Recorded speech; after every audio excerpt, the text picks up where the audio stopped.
एक स्कूल के प्रिंसिपल वर्मा जी जैसे ही घर से स्कूल जाने के लिए निकले, तभी पीछे से उनके पिता ने आवाज लगाई, बेटा, मेरी आंख का ड्रॉप्स खत्म हो गया है, 3 दिन हो गए, तुम ऑफिस से लौटते समय ले आना। अपने पिता की ये बात सुन वर्मा जी गुस्सा होते हुए बोले, पापा, कितनी बार कहा है कि जाते समय पीछे से टोका मत करो, अपशगुन होता है। पिता बोले, बेटे, तुम इतने पढ़े लिखे होकर भी शगुन अपशगुन को मानते हो, ठीक है, अब आगे से नहीं बोला करूंगा। वर्मा जी बिना कुछ बोले चल दिए।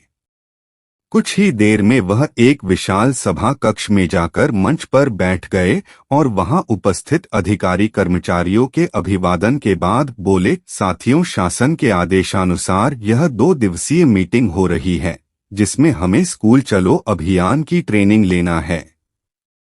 तभी उनकी नजर देर से मीटिंग में प्रवेश करते हुए एक शिक्षक मोहन शर्मा जी पर पड़ी, तो उन्हें देख चिल्लाकर बोले, मास्टर मोहन शर्मा, यह कोई टाइम है मीटिंग में आने का?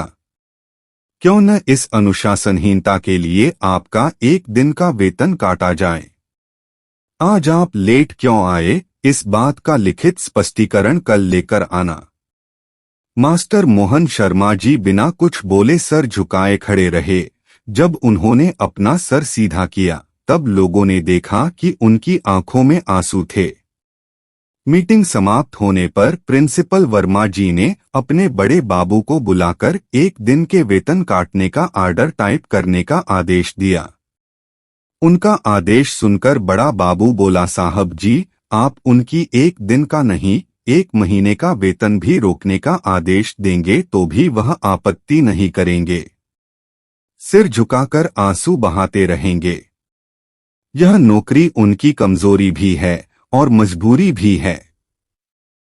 प्रिंसिपल वर्मा जी बोले, जो भी हो, अधिकारी लोग अक्सर दिमाग से काम लेते हैं, जो अधिकारी दिल से काम लेता है वह अक्सर फेल हो जाता है।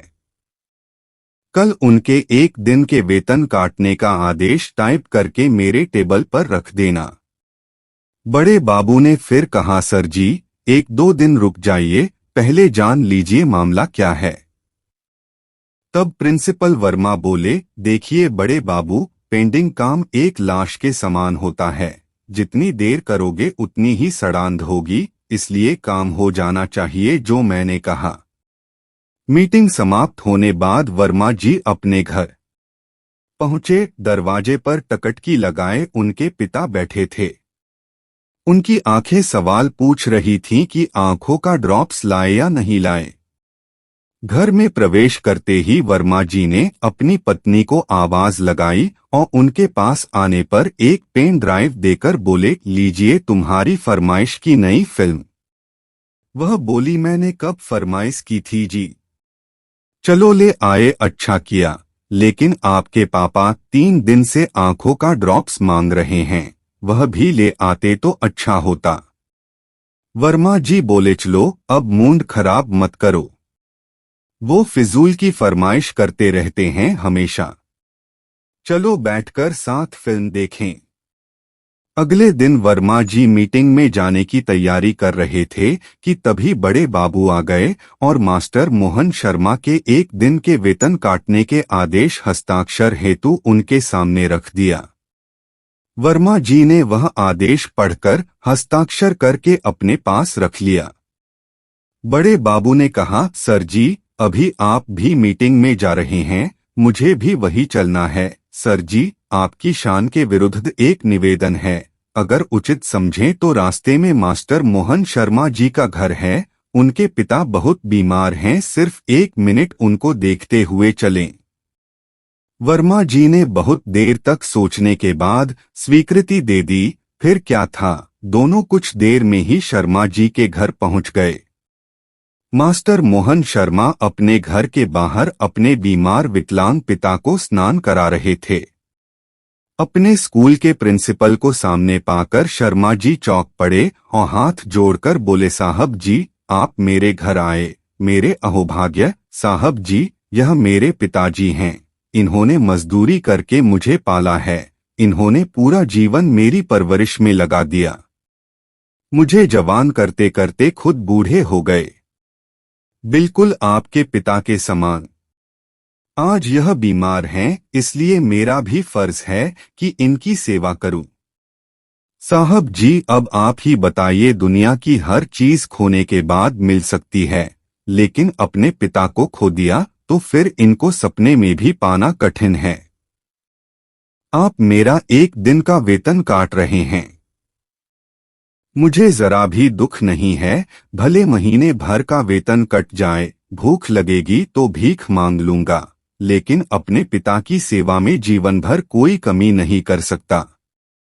यह सुनकर वर्मा जी ने वेतन काटने वाले आदेश को फाड़कर फेंक दिया और मास्टर मोहन शर्मा के कांधे पर हाथ रखकर बोले, शर्मा जी, आपकी पितृभक्ति के आगे मैं नतमस्तक हूँ। फिर वर्मा जी मीटिंग में थोड़ी देर बैठे और उठकर वहां से सीधे अपने घर आ गए। वहां उन्होंने अपने पापा को इधर उधर ढूंढा, लेकिन वे नहीं मिले।